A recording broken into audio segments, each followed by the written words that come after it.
Good morning all of you. मैं आप सभी लोग का रोशन एकेडमी में स्वागत करता हूं। और आइए, आज का जो हमारा टॉपिक है वो लॉन्ड्री का टॉपिक है। मीन्स हम लोग कहेंगे वस्त्रों की धुलाई। मीन्स हम कहेंगे कि जितने भी वर्ग के हमारे रेशे हैं, सभी वर्ग के रेशों की जो धुलाई की विधियां हैं वो हमारी डिफरेंट होती हैं। फिर हम कहेंगे धुलाई के बाद इनकी ड्राइंग की प्रोसेस है, सुखाना भी है जो है। मीन्स इनको सुखाना भी कहाँ चाहिए, कहेंगे धूप में सुखाना चाहिए या छाया में सुखाना चाहिए, आउटडोर सुखाना चाहिए या इंडोर में सुखाना चाहिए। तो इस तरीके के तमाम क्वेश्चन आपको मिलेंगे। तो इस तरीके के क्वेश्चनों के तहत हम लोग देखेंगे कि हमारा जो धुलाई का प्रोसेस है वो हमारे 50 क्वेश्चनों के तहत यहाँ पर है।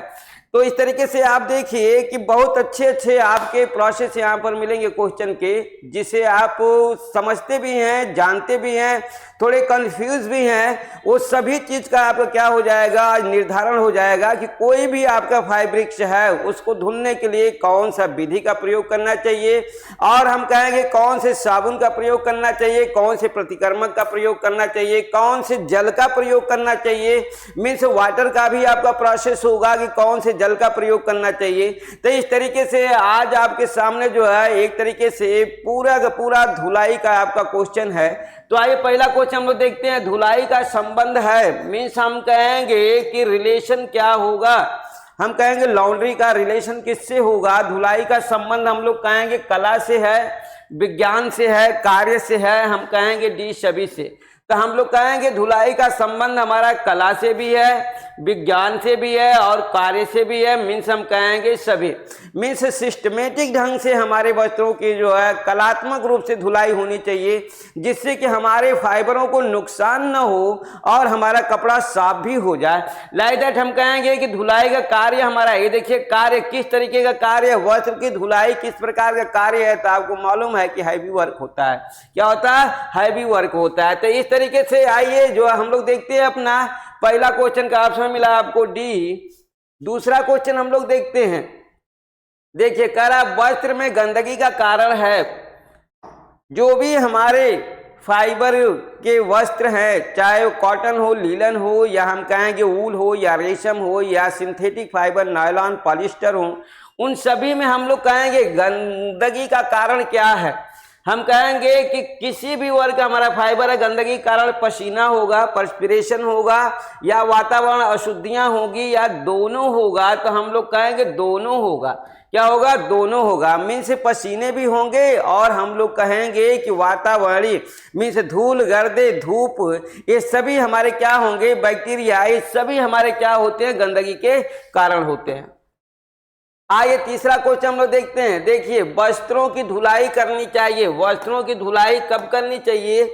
वस्त्रों की धुलाई हम कहेंगे प्रतिदिन करनी चाहिए, साप्ताहिक करनी चाहिए, मासिक करनी चाहिए। डी बोल रहा है सभी। तो हम लोग कहेंगे कि कुछ वस्त्र हमारे ऐसे होते हैं जिनकी हमें लॉन्ड्रिंग डेली करनी चाहिए, कुछ होते हैं वस्त्र जिनकी हमें लॉन्ड्रिंग साप्ताहिक करनी चाहिए, और कुछ हमारे फैब्रिक्स होते हैं जिनकी लॉन्ड्रिंग हमको मासिक करनी चाहिए। मीन्स हम कहेंगे वस्त्रों की धुलाई साप्ताहिक भी होती है, प्रतिदिन भी होती है, साप्ताहिक भी होती है और मासिक भी होती है। हम कहेंगे सभी। तो वो हमारा डिपेंड्स करता है कि कौन से वस्त्र हमारे कितने यूज किए जाते हैं। जो डेली यूज वाले वस्त्र होते हैं वो डेली सफाई मांगते हैं, और कुछ वस्त्र होते हैं जिसे हम लोग जो है पार्शियली यूज करते हैं, वो साप्ताहिक उनकी होती है। और जो हम कहेंगे किसी फंक्शनल के अकॉर्डिंग हमारे वस्त्र परिधान बने होते हैं, उन्हें हम लोग कहेंगे मासिक धुलाई करनी चाहिए। आइए अगला क्वेश्चन देखते हैं हम लोग। चौथा क्वेश्चन देखिए, बोल रहा है तौलिए की सफाई करनी चाहिए। तो देखिए तौलिया हमारा क्या है, किस तरीके का फैब्रिक्स है। हम कहेंगे तौलिया हमारी पार्शियली, आंशिक रूप से हम लोग इसको प्रयोग करते हैं। मीन्स हम कहेंगे कि नहाते समय यूज करेंगे, फिर हाथ या मुंह को पोंछने के तहत इसका यूज करेंगे। मीन्स 24 आवर इसका यूज हम लोग नहीं करते, आंशिक रूप से इसका प्रयोग किया जाता है। तो जब इसका आंशिक रूप से प्रयोग किया जाता है तो हम लोग कहेंगे इसकी धुलाई कब करनी चाहिए? क्या पर डे करनी चाहिए? नहीं, हम कहेंगे इसकी धुलाई साप्ताहिक करनी चाहिए, साप्ताहिक धुलाई करनी चाहिए। तौलिया का जो उपयोग होता है, इसका उपयोग हम लोग कैसे करते हैं? आंशिक रूप से किया जाता है, आंशिक रूप से आंशिक रूप से इसका उपयोग किया जाता है। तो इसलिए इसे हम लोग क्या करेंगे, इसकी धुलाई जब आंशिक रूप से उपयोग है तो यहाँ ध्यान रहे कि जो भी हमारे परिधान हैं अगर वो आंशिक रूप से उपयोग किए जाते हैं तो उनकी धुलाई साप्ताहिक होती है। और जिनका हम लोग प्रतिदिन यूज करते हैं, प्रतिदिन में हम लोग कहते हैं 24 आवर्स हमारे बॉडी पर, जैसे बनियान हमारा है, बनियान की सफाई पर डे होनी चाहिए, अंडरवियर की सफाई हमें पर डे होनी चाहिए, हमारी जो रुमाल है हैंकी की भी हमारी धुलाई प्रतिदिन होनी चाहिए। तो इस तरीके से आइए हम लोग को मालूम हो गया कि हमें तौलिए की सफाई कब करनी चाहिए, साप्ताहिक करनी चाहिए। अगला क्वेश्चन देखिए, हम लोग कहेंगे धुलाई का ज्ञान होना चाहिए। धुलाई का ज्ञान किसे होना चाहिए, खरीदने और पहनने वाले को धुलाई का, लॉन्ड्री हमारी जो फैब्रिक्स है उस फैब्रिक्स की धुलाई का ज्ञान किसे होना चाहिए, हम कहें एक तो उसको होना चाहिए जो उपयोग करता है, मीन्स उसको पहनता है, दूसरा हम कहेंगे गृहिणी को होना चाहिए। किसको होना चाहिए, खरीदने और पहनने वाले को भी होना चाहिए और गृहिणी को होना चाहिए, मीन्स हम कहेंगे दोनों को धुलाई का ज्ञान होना चाहिए। आइए अगला क्वेश्चन हम लोग देखते हैं। छठा क्वेश्चन देखिए, बोला वस्त्र की धुलाई से पूर्व प्रथम प्रक्रिया है, first step of laundry. Means हम कहेंगे प्रथम प्रक्रिया क्या है, हम कहेंगे प्रथम प्रक्रिया क्या वस्त्रों के कटे फटे या उधड़े हुए सिलाई की मरम्मत करना है प्रथम प्रक्रिया, या पहले हम लोग धुलाई से पहले दाग धब्बे छुड़ाएंगे अपने वस्त्रों पर से, या हम कहेंगे कि अपना पहले हम जेब खाली करेंगे, या बोलेंगे डिश सभी।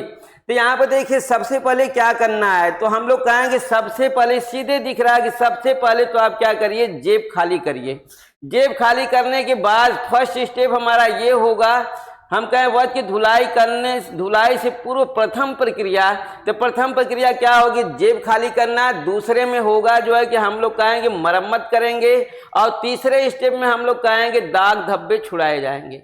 क्या किए जाएंगे, दाग धब्बे छुड़ाए जाएंगे। इसके बाद धुलाई का कार्य प्रारंभ किया जाएगा।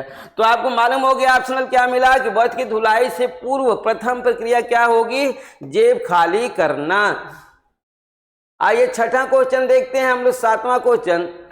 धुलाई का प्रमुख साधन है, यहाँ पर देखिए धुलाई का जो मेजर हमारे रिसोर्स हैं वो मेजर रिसोर्स क्या है, हम कहेंगे धुलाई का मेजर रिसोर्स क्या, सोप है, हम कहेंगे क्या सोप है, सोप साबुन है, या हम कहेंगे डिटर्जेंट है, डिटर्जेंट है, या हम कहेंगे वाटर है, क्या वाटर होगा, या हम कहेंगे रीजेंट्स होगा, रीजेंट्स। तो धुलाई का प्रमुख साधन मेजर हमारा क्या होगा, मेजर साबुन।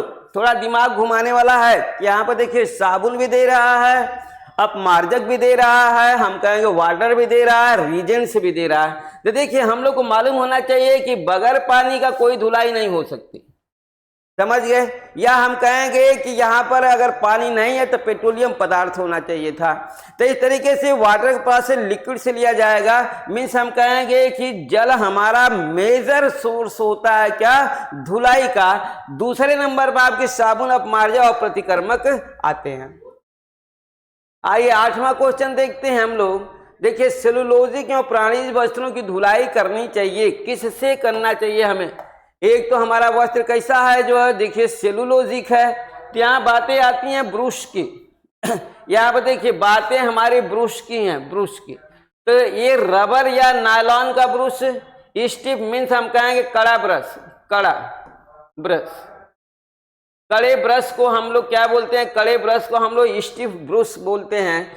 बोल रहा है सी दोनों, तो सेलुलोजिक फाइबर है हमारा, फाइब्रिक्स है, और प्राणीज फाइब्रिक्स है। तो इन दोनों के तहत क्या हम लोग जो कड़े ब्रुश का, कड़ा ब्रुश का प्रयोग करेंगे, या रबर या नायलॉन के ब्रुश का प्रयोग करेंगे, मीन्स ये सॉफ्ट होगा। ये कैसा होगा, ये सॉफ्ट होगा, ये सॉफ्ट मुलायम होगा, सॉफ्ट ब्रुश होगा ये। तो आप इतने से समझ गए होंगे कि सेलुलोजिक और प्राणीज वस्त्रों की धुलाई के लिए हम लोगों को कैसा ब्रश चाहिए, कड़ा नहीं चाहिए, स्टिफ चाहिए। कैसा चाहिए, कड़ा नहीं चाहिए, कैसा चाहिए, सॉफ्ट ब्रश चाहिए जो है। तो इस तरीके से आपको मालूम हो गया कि हमारा चाहे सेलुलोजिक हो या हम कहेंगे एनिमल फाइब्रिक्स हो, इनकी लॉन्ड्रिंग के लिए हमें कहेंगे रबर या हम कहेंगे सिंथेटिक लाइक दैट नायलॉन के ब्रश का प्रयोग करना चाहिए। आइए अगला क्वेश्चन देखते हैं। 9वां क्वेश्चन देखिए, बोल रहा रासायनिक वस्त्रों की धुलाई करनी चाहिए।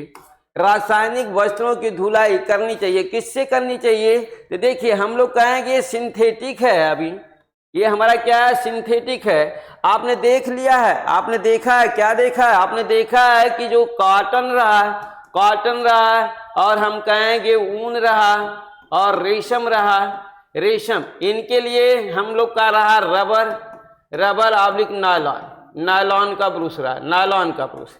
अब यहाँ पर देखिए हम लोग कहेंगे कि अब हमारा मिला रासायनिक, तो इसके लिए हमारा आता है क्या, स्पंज या फोम। स्टिफ नहीं रहेंगे, सॉफ्ट नहीं लेंगे, हम लोग कहेंगे कि हमारा रासायनिक के लिए, रासायनिक वस्त्रों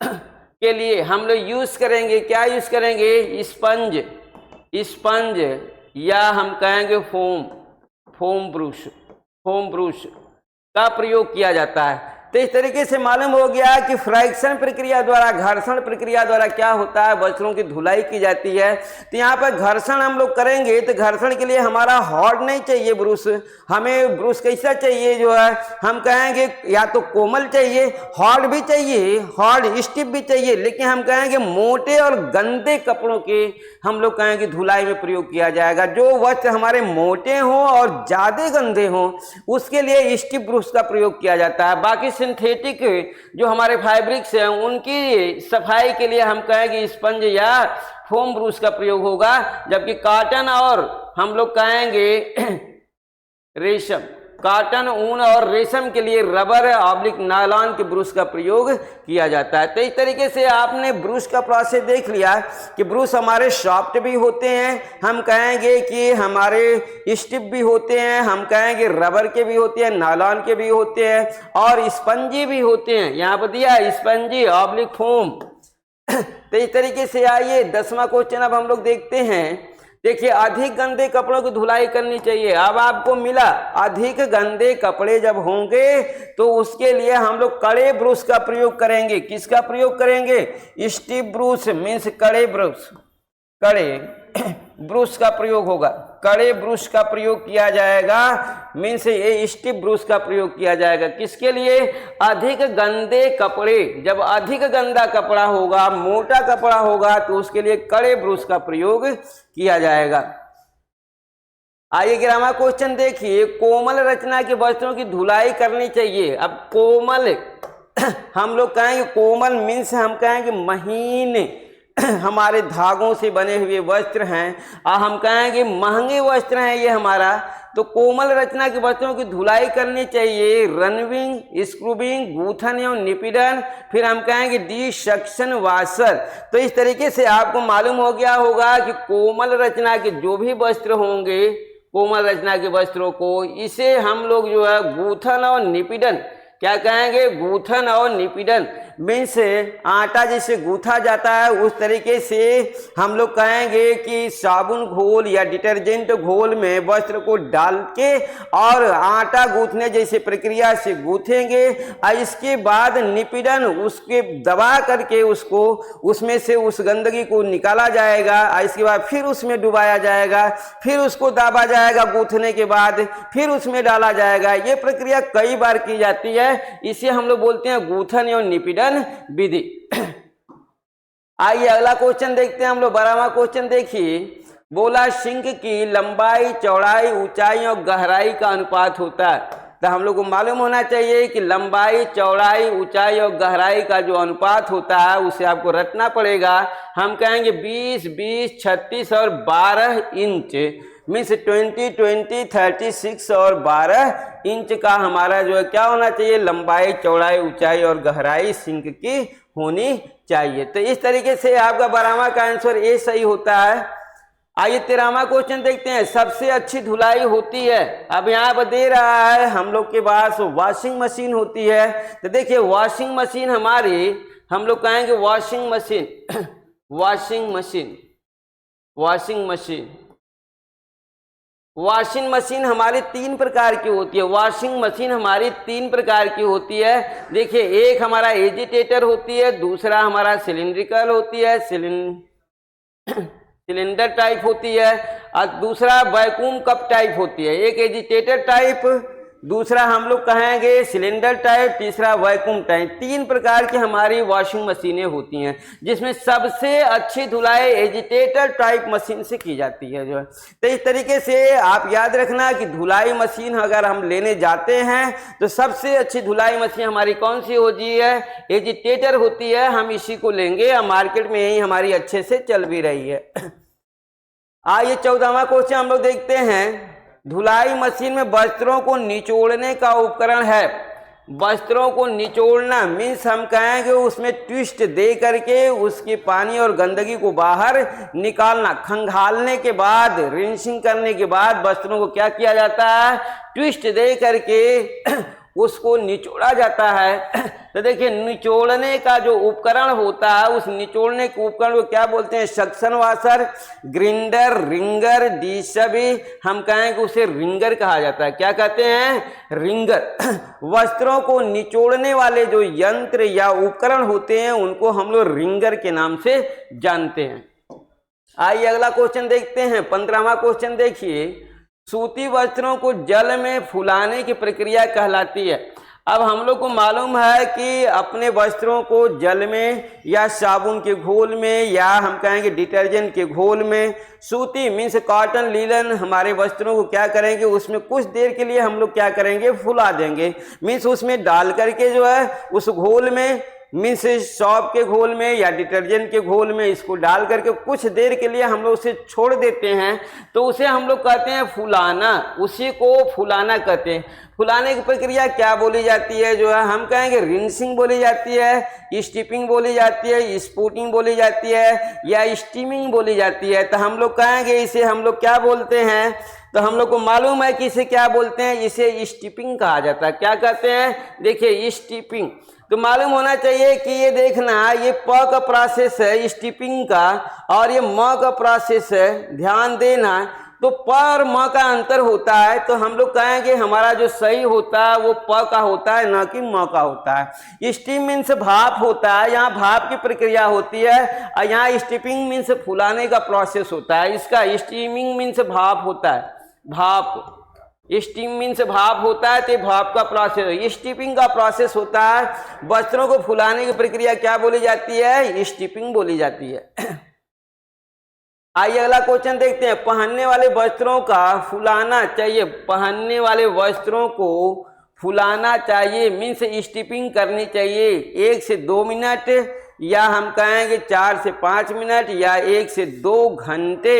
तो हम लोग क्या कहेंगे, 1 से 2 घंटे पहनने वाले जो हम लोग का वस्त्र है उसे हम लोग 1 से 2 घंटे तक क्या करेंगे, स्टीपिंग करेंगे। मीन्स 1 से 2 घंटे स्टीपिंग की प्रक्रिया कितनी होगी, हम लोग कहेंगे स्टीपिंग का जो प्रोसेस होगा फुलाने का वो हमारा 1 से 2 घंटे होना चाहिए। जो हम लोग डेली यूज के तहत यूज करते हैं उनकी बात ही निराली है। आइए अगला क्वेश्चन देखते हैं। देखिए सूती वस्त्रों को कितनी देर तक उबालना चाहिए। हम लोग को मालूम है कि हमारे जो फैब्रिक्स ज़्यादा स्पाइलिश हो जाते हैं, मीन्स ज़्यादा गंदगी जिसमें आ जाती है, उन्हें हम लोग क्या करते हैं, उनको फुलाने के साथ साथ उनको उबालते भी हैं, जो है उनको बॉइलिंग प्रोसेस में भी लेते हैं। अभी आप देखेंगे तो कितने देर तक जो है हमें फुलाने के तहत, तो आपने देख लिया कि फुलाएंगे 1 से 2 घंटे, और हम कहेंगे उबालने का जो प्रोसेस है तो आपका फुलाना आपको मालूम हो गया है कि फुलाना 1 से 2 घंटे होगा। 1 से 2 घंटे आप फुलाएंगे। लेकिन हम कहेंगे उबालना कितनी देर तक हम इसे उबालेंगे, तो उबालने की प्रक्रिया 10 से 15 मिनट या 10 से 20 मिनट या 10 से 15 सेकेंड और 10 से 20 सेकेंड। तो बातें हमारे देखिए, ये प्रोसेस हमारे मिनट का है और हमारे ये सेकंड का है। तो हम लोग कहेंगे कि इसे मिनट में फुलाएंगे या सेकंड में उबालेंगे। उबालने का प्रोसेस हमारा मिनट में होगा इसे, तो सबसे पहले याद रखना कि ये मिनट में होता है, मिनट में। इसे हम लोग क्या करते हैं, उबालने की प्रक्रिया हमारी मिनट में होती है, और हम कहेंगे कि फुलाने की प्रक्रिया हमारी घंटों में होती है। फुलाना घंटों में चलता है, उबालना हमारे मिनट में चलता है।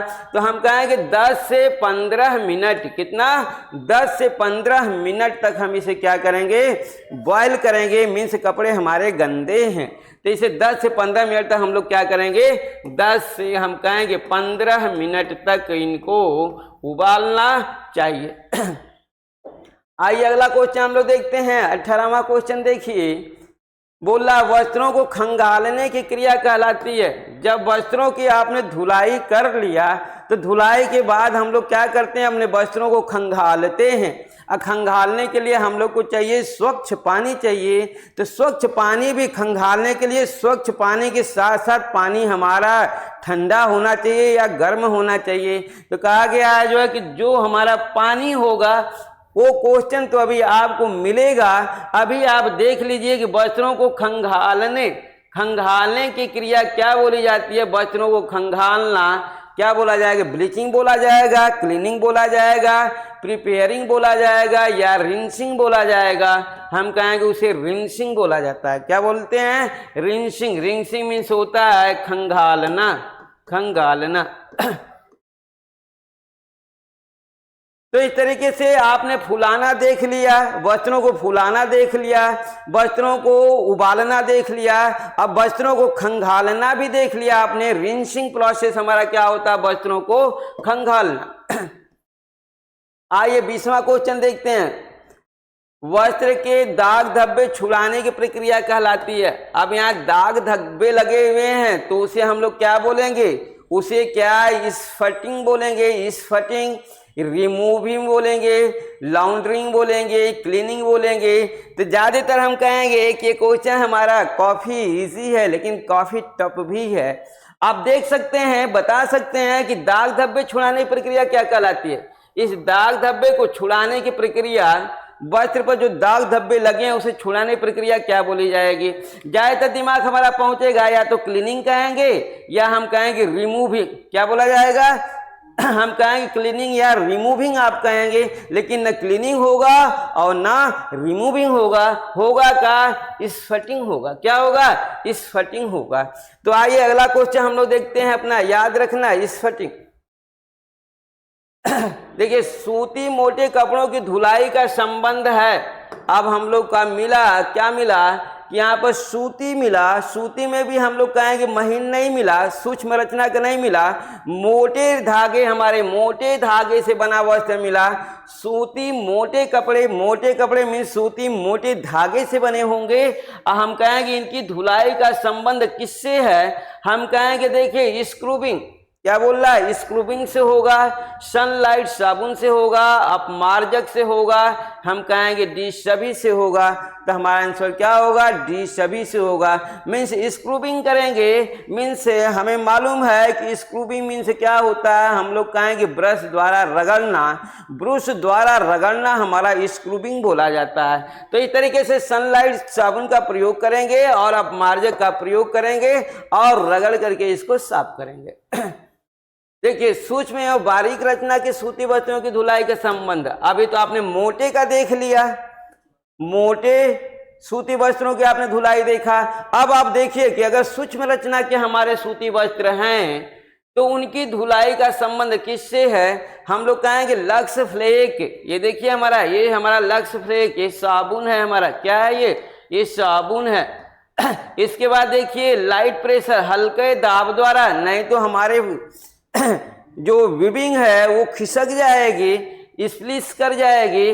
डी हम इसी कहेंगे, हमारा ऑप्शन क्या सही होगा, दोनों होगा। मीन्स लक्स फ्लेक का प्रयोग करेंगे और इसके बाद हम कहेंगे हल्का दाब प्रक्रिया द्वारा वस्त्रों की धुलाई करेंगे।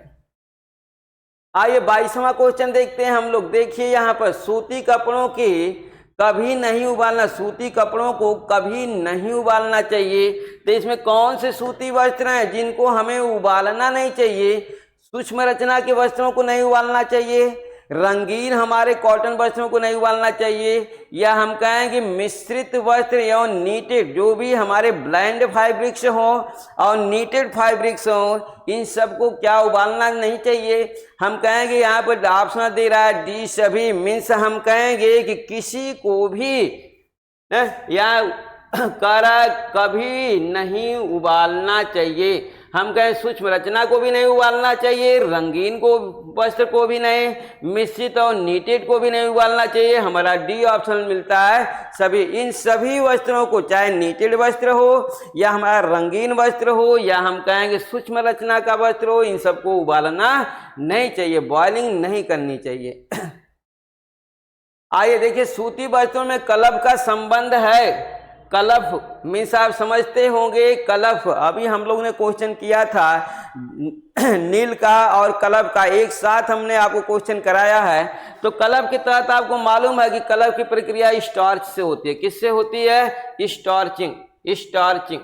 स्टार्चिंग की प्रक्रिया हमारी कलफ की होती है। स्टार्चिंग में स्टार्च का प्रयोग किया जाता है, स्टार्च का प्रयोग किया जाता है। आप यहाँ पर देखिए, इसे हम लोग कलफ का संबंध किससे है? हम कहें गॉल मीन्स बॉडी, मीन्स हम कहें कि वस्त्रों का क्या शरीर मजबूती आ जाती है, बॉडी उनकी स्ट्रांग हो जाती है, या हम कहें कि मजबूती, या हम कहें कि स्टेबिलिटी आ जाती है। स्थायित्व मीन्स स्टेबिलिटी, वस्त्रों में स्टेबिलिटी आ जाती है। दाहिने बाएं या हम कहेंगे लंबाई और चौड़ाई में फैलते नहीं हैं, स्थिर हो जाते हैं, उसे हम लोग बोलते हैं स्टेबिलिटी। तो हाँ, हम लोग कहेंगे इसका संबंध किससे है? सभी से है। मीन्स बॉडी से भी है, मजबूती से भी है और स्टेबिलिटी से भी है।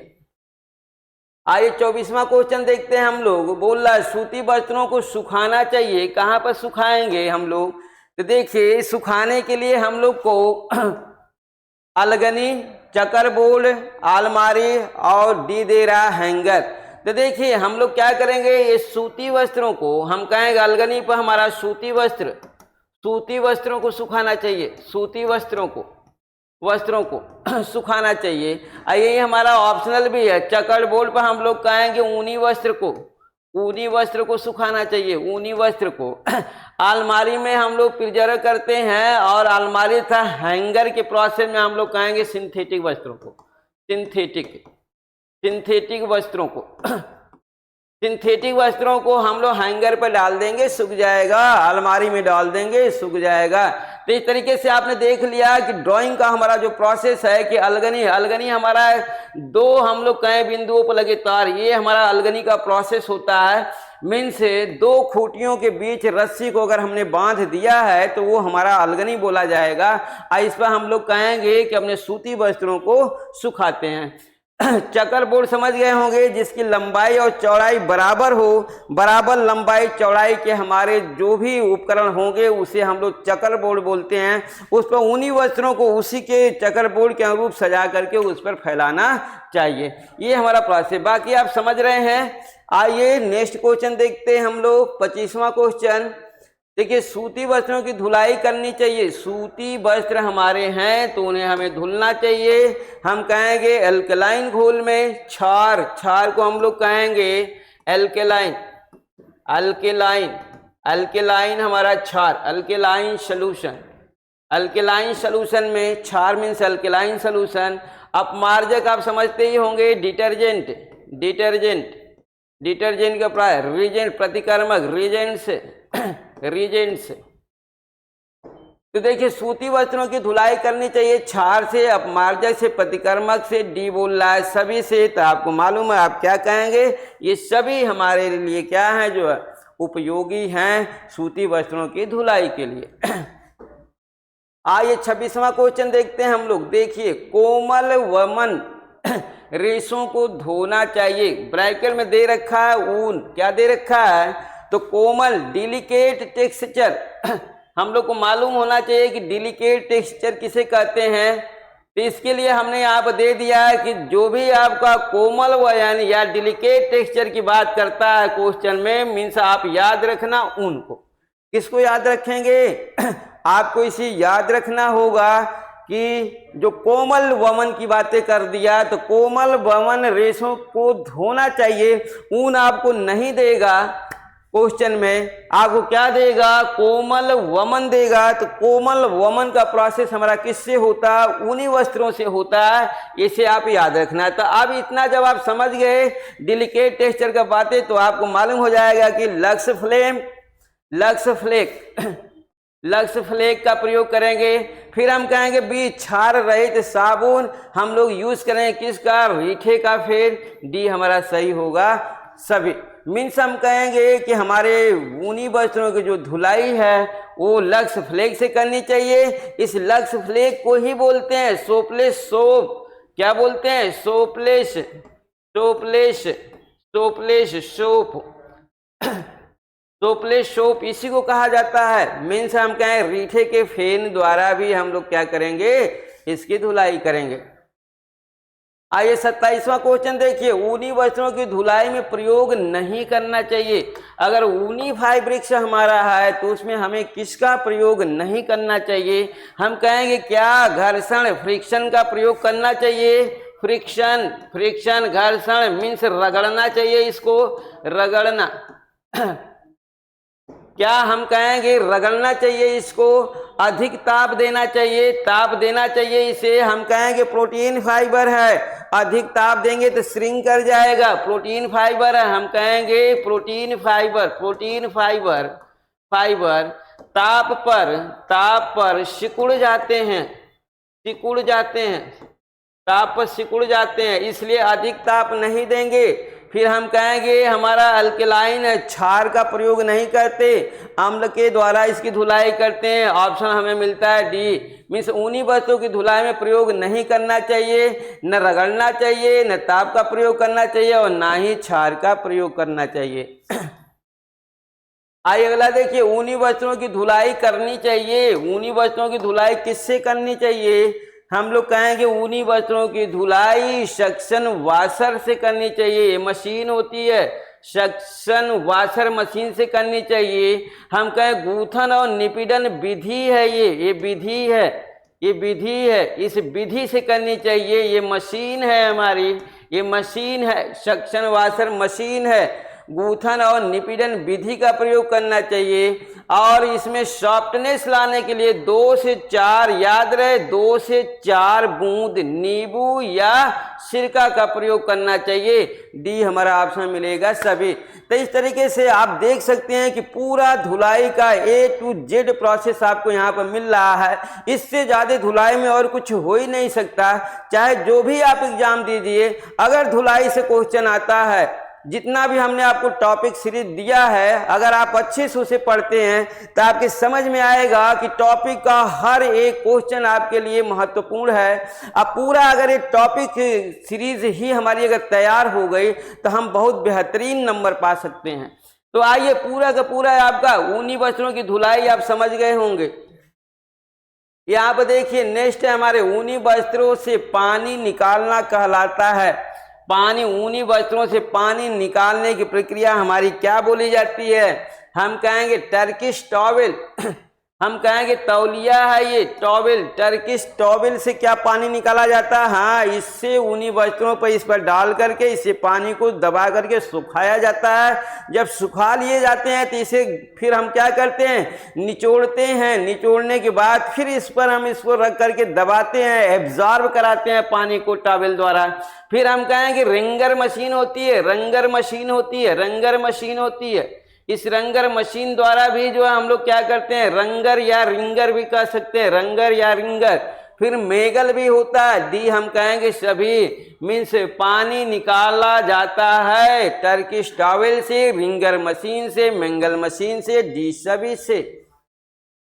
आइए अगला क्वेश्चन देखते हैं हम लोग। 30वां क्वेश्चन देखिए, बोल रहा है कि ऊनी वस्त्रों को सुखाना चाहिए। अब ड्राई की बातें आ गई, सुखाएंगे कहाँ, ऊनी वस्त्रों को हम लोग को मालूम है चौरस स्थान, मीन्स इसी चौरस स्थान को बोलते हैं चकर बोर्ड, चकर बोर्ड। इस चकर बोर्ड, चौरस स्थान या चकर बोर्ड पर वस्त्रों को, ऊनी वस्त्रों को ड्राई करना चाहिए, सुखाना चाहिए।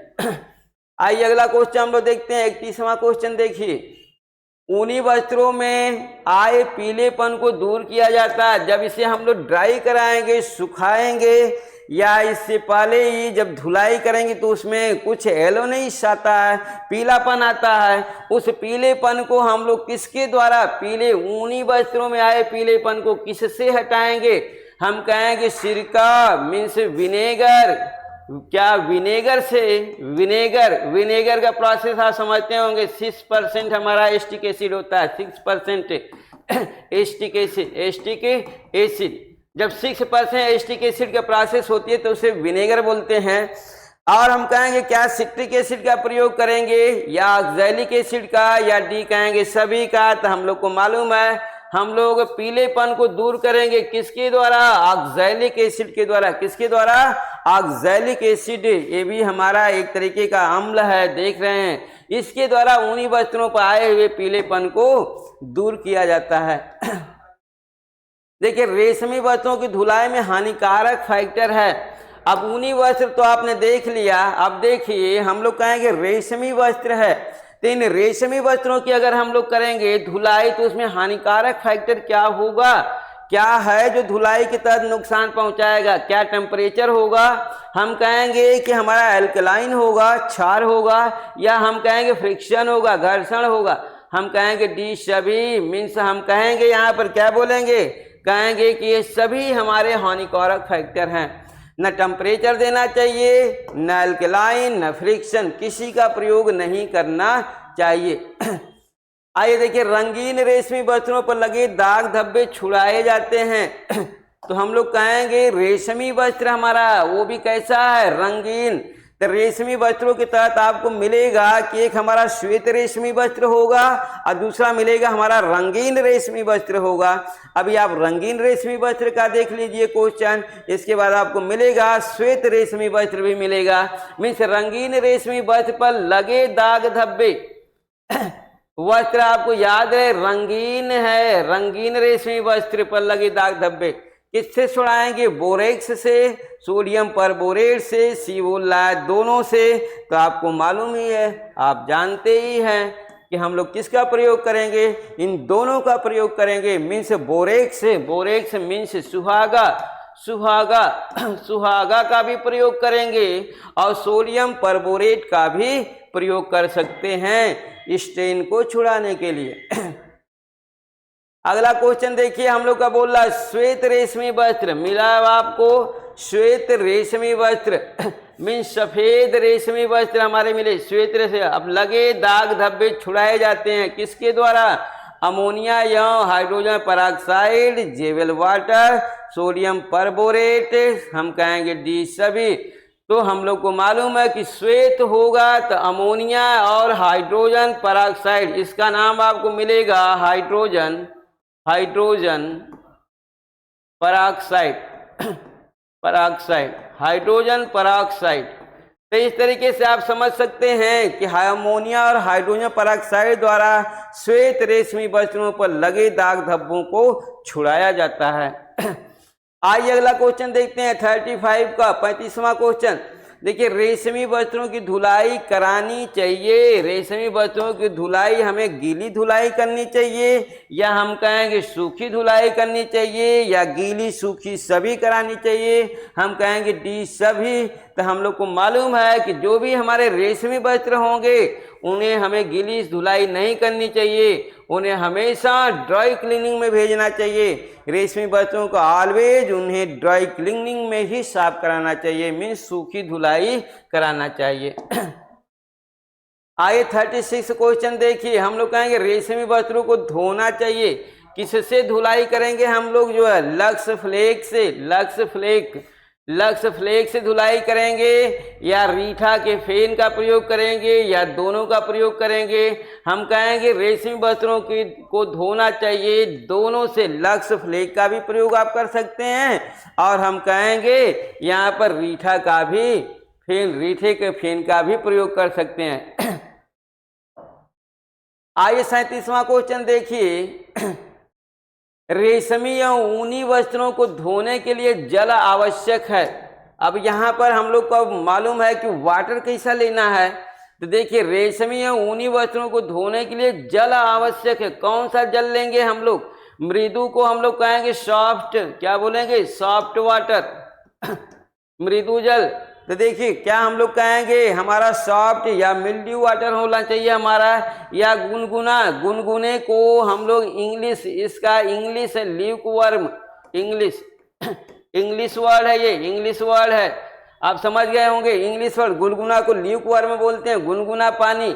सॉफ्ट होना चाहिए, डी सभी हम कहें गुनगुना पानी होना चाहिए, वो भी हमारा मृदु होना चाहिए। हम लोग को मालूम है जल दो प्रकार के होते हैं, एक हम कहेंगे मृदु जल होता है, दूसरा हम लोग कहते हैं कठोर जल होता है। तो धुलाई के लिए हमें किसका, रेशमी और ऊनी वस्त्रों की धुलाई के लिए हमें मृदु जल का प्रयोग करना चाहिए, न कि कठोर जल का प्रयोग करना चाहिए। आइए जल का नेचर भी कैसा होना चाहिए, हम कहेंगे गुनगुना, या हम कहेंगे इंग्लिश में ल्यूक वर्म होना चाहिए। आइए अगला क्वेश्चन देखते हैं 38 का 38वां क्वेश्चन हमारा है, रेशमी वस्त्रों को धुलने की सर्वोत्तम विधि है, सबसे बेहतरीन विधि कौन होती है रेशमी वस्त्र को धुलने की? तो हम कहेंगे गूंथन और निपीड़न विधि। अगर रेशमी वस्त्र हमारा भारी है तो भारी के तहत हम लोग कहेंगे सक्शन वाशर विधि का प्रयोग करना चाहिए। सी बोल रहा है दोनों, डी बोल रहा है सभी, डी की जगह हम सभी को काटेंगे, कहेंगे कोई नहीं। ऑप्शन अपना हम चेंज करते हैं, कोई नहीं। तो इस तरीके से आपको समझ में आ गया होगा कि गूंथन और निपटन विधि का तो प्रयोग हम लोग करेंगे ही करेंगे, क्योंकि जब हमारे रेशमी वस्त्र क्या होंगे, जो है सूक्ष्म रचना के होंगे, तो हम लोग कहेंगे यहाँ गूंथन सूक्ष्म रचना। अगर ये सूक्ष्म रचना के, क्योंकि यहाँ पर दे नहीं रखा है रचना, यहाँ पर नहीं दिया है कि सूक्ष्म रचना के रेशमी वस्त्र नहीं दिया, ओनली फॉर रेशमी वस्त्र दिया है। तो रेशमी वस्त्र हमारे 2 टाइप्स के होते हैं, कभी कभी 3 टाइप्स के भी होते हैं कि सूक्ष्म रचना के और हम लोग कहेंगे मोटी रचना के। तो देखिए भारी वस्त्र सक्शन वाशर से और सूक्ष्म रचना के जो हमारे वस्त्र होंगे उनके लिए हम ये लोग यूज करें गूंथन और निपीड़न विधि। आइए 39 क्वेश्चन देखते हैं, रेशमी वस्त्रों को सुखाना चाहिए। रेशमी वस्त्रों को कहाँ सुखाएंगे आप? धूप में सुखाएंगे, छाया में सुखाएंगे, घर के बाहर सुखाएंगे, कहाँ पर इसको सुखाया जाएगा? हम कहेंगे रेशमी वस्त्रों को हमेशा हम लोग कहते हैं शैडो में, छाया में सुखाना चाहिए। धूप में इसे नहीं सुखाना चाहिए और न घर के बाहर की बातें हो, बातें चाहे घर के अंदर हो या घर के बाहर हो, इसे हम लोग हमेशा छाया में सुखाना चाहिए। किस रेशमी वस्त्र को पूर्ण रूप से सूखने पर इस्त्री करनी चाहिए? लाइक दैट हम कहेंगे कि रेशमी वस्त्रों पर हमें पूर्ण रूप से सुखा करके प्रेस नहीं करना चाहिए, लेकिन हाँ एक हमारा ऐसा रेशम है जिसको पूर्ण रूप से सुखाने के बाद उस पर इस्त्री की जाती है। तो हम लोग को मालूम है कि वो हमारा फाइबर क्या है? टसर है। देखिए टसर, ये टसर हमारा पूर्ण रूप से सूखने पर इस्त्री करनी चाहिए टसर को, क्योंकि इसमें टैनिक एसिड पाया जाता है। मूंगा, इरी, स्पून ये सभी हमारे, लेकिन इसमें हम कहेंगे टैनिक एसिड हमारे ज़्यादा होते हैं। तो इस तरीके का हमारा टसर का संबंध आपको मालूम भी है जो है कि इसे हम किससे लेते हैं। तो आइए इस तरह से टसर का प्रोसेस आपका बबूल के पत्तों से होता है। तो इस तरीके से आपको 40वां क्वेश्चन का आंसर मालूम हुआ। आइए 41 का, रेशमी या ऊनी वस्त्रों पर अंतिम छालन करना चाहिए। अंतिम छालन आप समझते होंगे, रिंसिंग। छालन मीन्स खंगालना। हम क्या कहेंगे? छालन मीन्स हमारा होता है खंगालना, खंगालना। इस खंगालना को हम लोग इंग्लिश में क्या बोलते हैं? रिंसिंग बोलते हैं, रिंसिंग। रिंसिंग, वस्त्रों को खंगालना रिंसिंग बोला जाता है। क्या बोलते हैं? रिंसिंग। तो अंतिम छालन करना चाहिए ठंडा जल में, नींबू में, सिरका में, डी बोल रहा है सभी। तो अंतिम छालन कहाँ करेंगे आप? जो है हम कहेंगे ठंडे जल में थोड़ा या नींबू डालिए, और हम कहेंगे थोड़ा सिरका डालिए, और क्या कहेंगे? डी सभी। मीन्स अंतिम छालन आपको करना है तो ठंडे जल में या कर लेना यहाँ पर, या तो हल्का नींबू डालिए या हल्का सिरका डालिए, और क्या करिए जो है उसका रिंसिंग कर लीजिए। देखिए भीगने पर एसीटेट और विस्कॉस रेयान कमजोर होता है। कितना परसेंट अगर इसे हम लोग धुलाई करते हैं रेयान के फाइब्रिक्स को तो कमजोर होता है। कितना परसेंट कमजोर होगा? तो हम लोग को मालूम है, आप देख रहे हैं एथेंटिक का बातें है, एथेंटिक है ये भीगने पर कमजोर कितना होगा, आपको याद रखना पड़ेगा 35 से 55%। ये एथेंटिक आंसर है आपका। ज्यादातर आपको यहां से भी मिल जाता है, 40 से 60 मिल जाता है, लेकिन नहीं, आपको मिलेगा कितना, 35 से 55%। अगला क्वेश्चन देखिए, रेयान के वस्त्रों को धोना चाहिए, रेयान के वस्त्रों को धोना चाहिए, किस विधि के द्वारा धोना चाहिए? हम कहेंगे गूथन और निपीडन विधि, लक्स फ्लेक विधि, हम कहें लक्स फ्लेम का प्रयोग करेंगे। ये हमारा सोप है, साबुन है, लक्स फ्लेक। लक्स फ्लेक हमारा क्या है, हम लोग कहते हैं कि ये हमारा शोधक पदार्थ बोलेंगे, क्या बोलेंगे इसको, शोधक। ये शोधक पदार्थ है हमारा, लक्स फ्लेक शोधक पदार्थ है। गुनगुना जल, डी कहेंगे सभी। तो हम लोग को मालूम हुआ कि हम कहेंगे कि हमारा भीगने पर काफी कमजोर हो गया, तो इसलिए हम लोग क्या है, गूथन एवं निपीडन विधि का प्रयोग करेंगे इसमें, इसे निचोड़ा नहीं जाता। देखिए, नायलॉन के वस्त्रों को धोना चाहिए, सबसे आसान होता है हमारे नायलॉन या सिंथेटिक फाइबरों की धुलाई। यहाँ पर देखिए, हम लोग कहेंगे सिल्क की धुलाई के, जैसे आपने सिल्क धुला, जो प्रोसेस आपका सिल्क की धुलाई में रहा, वही प्रोसेस यहाँ पर भी हम लोग यूज करेंगे।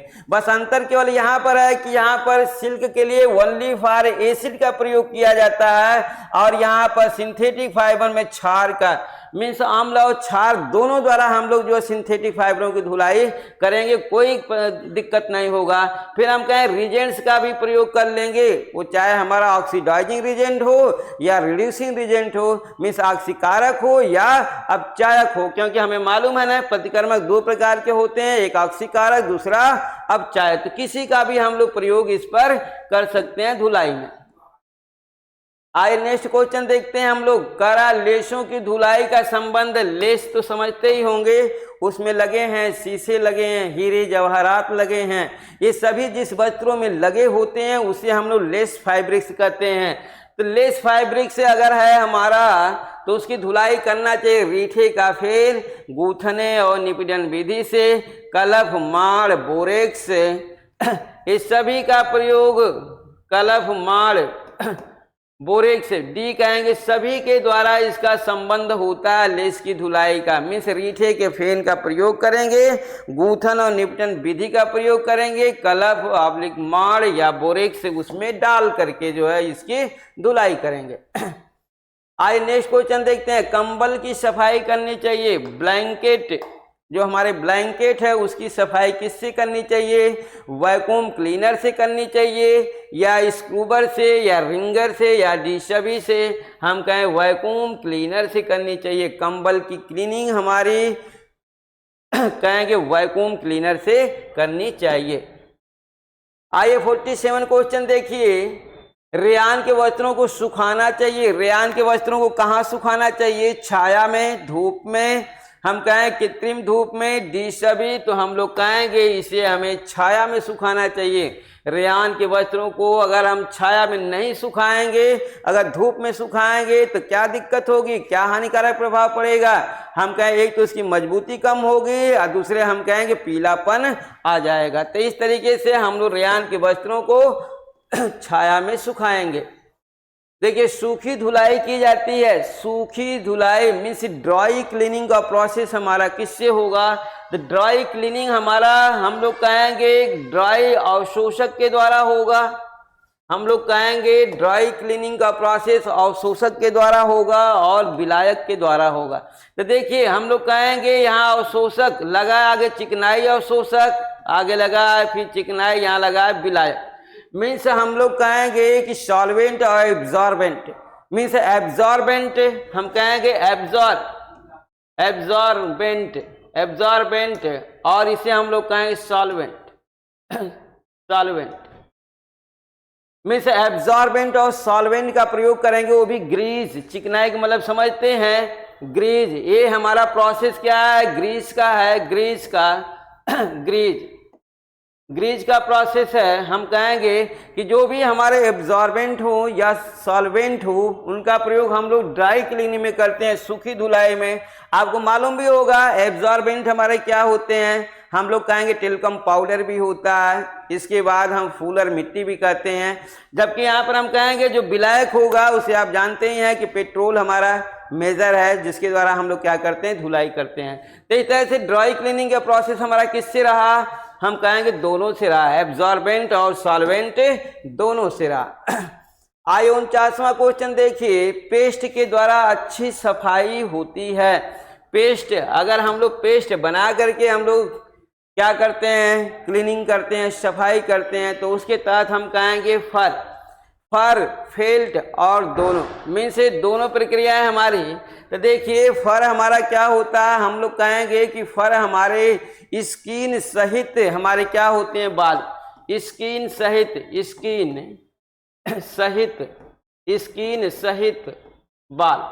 स्किन सहित बाल हमारे क्या बोले जाते हैं, फर बोले जाते हैं। और जबकि यहाँ पर जो फेल्ट होता है, फेल्ट हम लोग कहेंगे रोओं को या बालों को जमाया जाता है। बालों को ताप और दाब प्रक्रिया द्वारा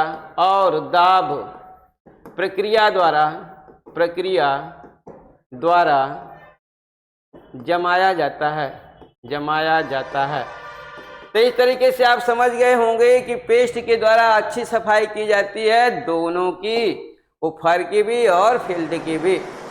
आइए आपका लास्ट क्वेश्चन है, देखिए पेट्रोल की धुलाई में कपड़े को पेट्रोल में कितनी देर रखना चाहिए। मीन्स हम कहेंगे कि ये ड्राई क्लीनिंग हमारी है, ड्राई क्लीनिंग के तहत ये हमारा लास्ट क्वेश्चन है कि कितनी देर तक पेट्रोल में इसे भिगा करके रखना चाहिए अपने वस्त्रों को।